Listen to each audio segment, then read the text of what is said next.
This is a GT620, a card from 2012, and it's still in its original box, with the plastic wrap intact. I found this card at a thrift store, and I was genuinely surprised. Why would no one ever take it out of its box? Well, today we're gonna find out. Let's open it up and take a closer look. Alright, so we have the GT620 still sealed in its box. Kind of crazy, huh? Like, the selling point is 1 GB of DDR3 and PCI 2.0 2012 era graphics card, 2012-2013. Yeah, I've actually been delaying this for so long because when I got it I really wanted to open it, but I wanted to film it. I didn't bother doing it the other day, but now we're doing it. Look at that. I don't see any tape. Yeah, it's just like wedged in there. Look at that. Here we go. The moment of truth. Maybe. Oh. Oh, it's... okay. Never mind. The moment of truth. How does this box open? Oh. Does it open backwards? Oh. I don't know what's happening here. Okay. Moment of truth. Okay, wait. You gotta fold these two sides out. Gosh, it smells like a thrift store, that's for sure. What? What the hell is this box, dude? Okay. Moment of truth. There we go. That's all that's in the box. So we'll keep that like over there. So we got display driver disc for Windows, XP, Vista, and 7. Man, I think it's 2012 drivers, so that's pretty cool. Brand new graphics card. Dude, that's so like weird looking, right? Because it's like brand new, but it's like an ancient graphics card, right? Nice. So clean. That's pretty sick. I know it's not the best card, but that's so cool. But yeah, EVGA. This looks pretty sick. So, alright. That was the unboxing. So, the NVIDIA GeForce GT620 EVGA edition, I might add, is part of the Fermi architecture, specifically from the 600 series. You can tell by its name. It features 1 GB of DDR3 VRAM. That's right, not even GDDR3, just plain old DDR3. It has a core clock of 700 MHz and a memory clock of 900 MHz, all built on the 40nm process. Additionally, it supports DirectX 11 and some people claim apparently even DirectX 12, though I'm not so sure how true that is. Also, it supports OpenGL 4.0 and PCI Express 2.0. Oh, and did I mention, it doesn't even need a power supply cable. Its TDP is 49 watts and a max of 75 from the motherboard. It's a single slot card after all. I like how the box proudly boasts these features like PCI Express 2.0 support and 1 GB of DDR3 RAM. Because apparently in 2012, that was something to brag about. As far as I know, this card can pretty much run any game. Whether it runs well, that's a different story. Over the last few days, I've had the chance to test it out and just get a general use of it. And to be honest, the experience wasn't that different from my main card, at least when it came to basic tasks like YouTube, Spotify, Discord, stuff like that. Which brings me to the games. I tested a few games and we're going to go through them together, but before we start, I just wanted to add that I got a stable overclock on this card, and it should help just a little bit with the performance. I got it up to 860 MHz on the core and 910 on the memory. Also, I'm testing this card in my computer. My main computer has a Ryzen 5 5600. So let's start off with Half-Life 1. Sorry about the screen recording this way. This is the only way I could get a reliable screen recording. I don't have another computer to connect my capture card to it. But anyways, Half-Life 1, we did testing at 1080p and 720p. OpenGL. Apparently Half-Life 1 has no other settings. You can only do resolution.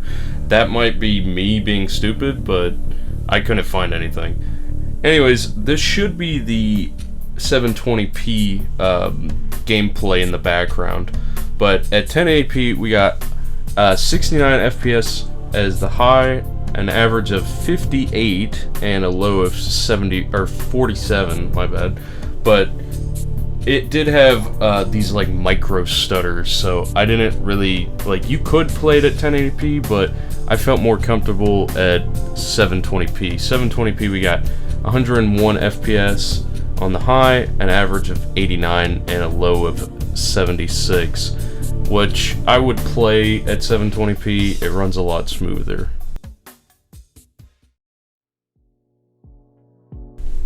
Now moving on to Left 4 Dead 2. So this one was kind of strange because I originally tested it at 1080p low settings, and then I came back and redid it, and I got a completely different result. So originally I was getting 25 FPS at 1080p low settings. Then I retested and got 83 FPS on the high, an average of 60 FPS, and a low of 35. And I also tested at 720p, which I got a high of 144 FPS on the high, and then an average of 101 FPS and a low of 60. Definitely strange. I've never seen a game do that before. Very odd.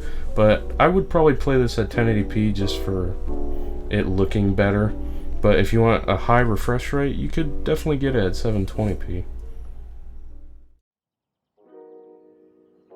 Now getting to Overwatch 2, I guess. I tested this at 720p low, but it was mostly 360p because I used dynamic resolution, and we got a high of 63 FPS, an average of 55, and a low of 46. I wouldn't really necessarily say this is playable at a competitive level, but it does look fine. Like, you can see all the models still, not completely ugly. That's probably because the art style is so good and they do a red outline around all the enemies. But yeah, if you played it at native 720p, you're getting around 40-ish FPS, maybe 45. And if you bumped it up to 1080p, it drops it down to 30 FPS with dynamic resolution.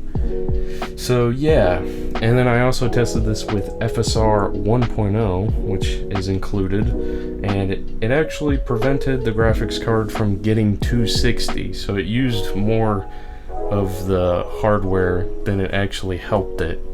So yeah, I would play this at 720p with the dynamic resolution, and you could get away with some casual play. Next we have Call of Duty Black Ops 3. We're running 720p resolution with a 50% resolution scale, which is 360p. We got the low settings, which is a trend we got going on here. 93 is our high FPS, an average of 53, and a low of 28. This game is very flexible with its resolution scale, and can be ran at any kind of number of resolutions, depending on personal preference of how laggy or pixelated you want the game to look.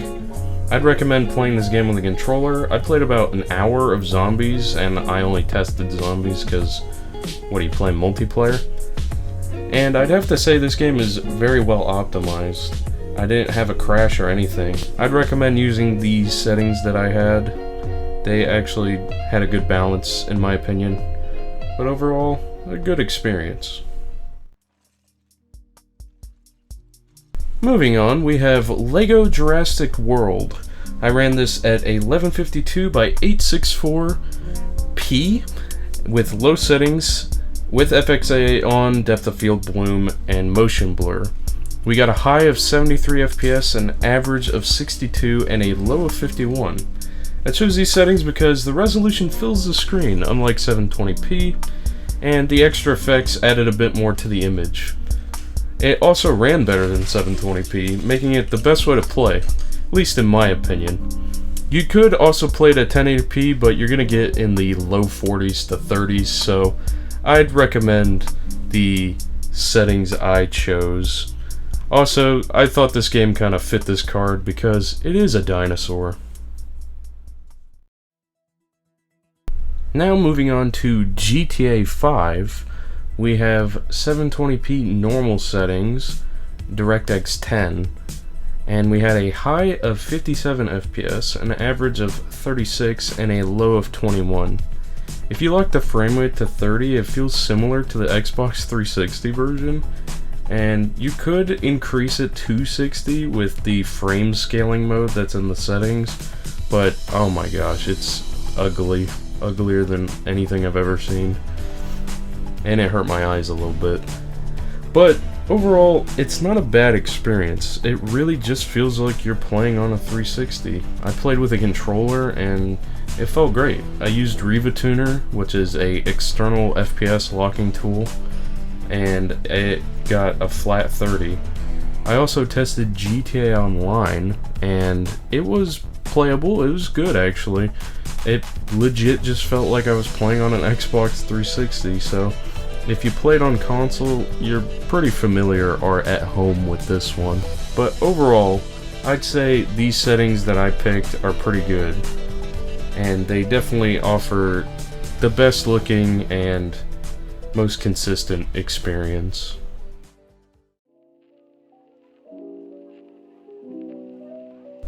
Coming up after that, we have Control, running at 408p low settings, with a high of 32 FPS, an average of 26, and a low of 21.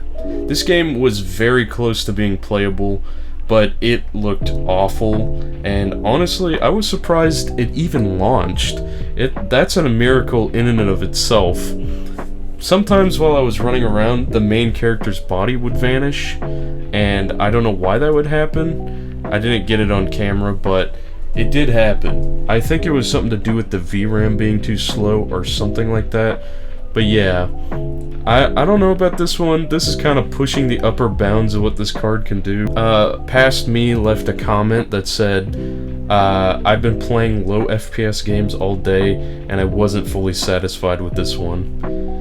But the menus always ran at 60 FPS, and the menus are extremely well optimized, so that's something. Good job, Control.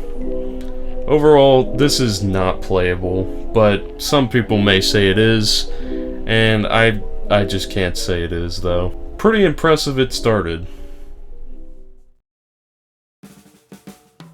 Finally finishing up, we have Star Wars Battlefront 2.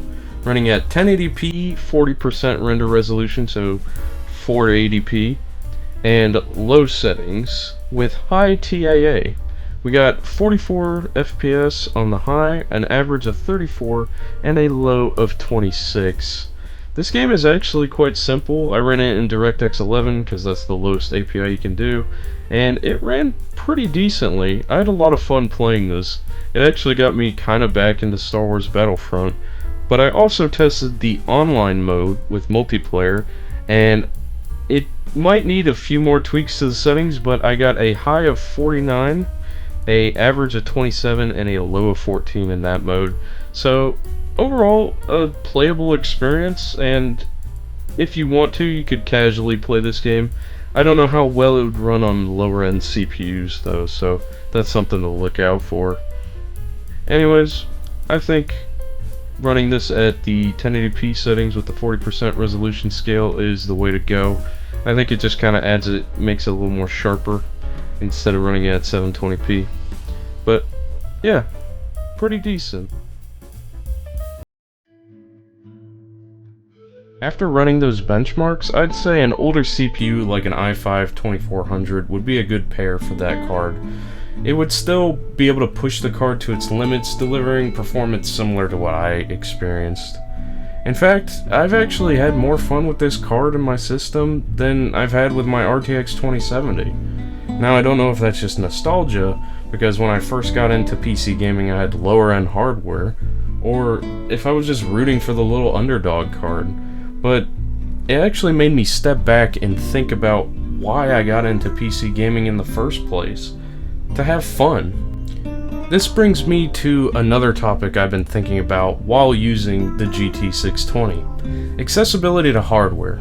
I'm not entirely sure what accessibility to newer or better graphics cards is like in other countries, but here in the US we have the privilege of wasting money on computer parts just because they're available. I mean, this card was brand new. Someone had so much disposable income to buy it, never use it, and give it away to a thrift store. That's kinda wild when you think about it. I have to commend people that are still using this graphics card as their only option. Even though most games ran pretty poorly and required extremely low resolutions, the GT620 still managed to boot every game I threw at it. That baffles me. Honestly, this card would be great for someone just getting into PC gaming or just learning to build a computer. Even though it hasn't been supported since 2018, from my experience with it, this card won't let you down. In conclusion, I'd go as far as to say I love this card, purely for the fun I had using it and the personality it has. It might be out of date, but it reminded me of why I enjoyed PC gaming and building PCs. Sometimes it's not all about having the best hardware, it's about having fun. Thank you so much for watching. If you liked this video, leave a like. If you didn't, leave a dislike and a comment telling me what you thought about this graphics card. Subscribe for more if you enjoyed this, and I'll see you all later. Peace.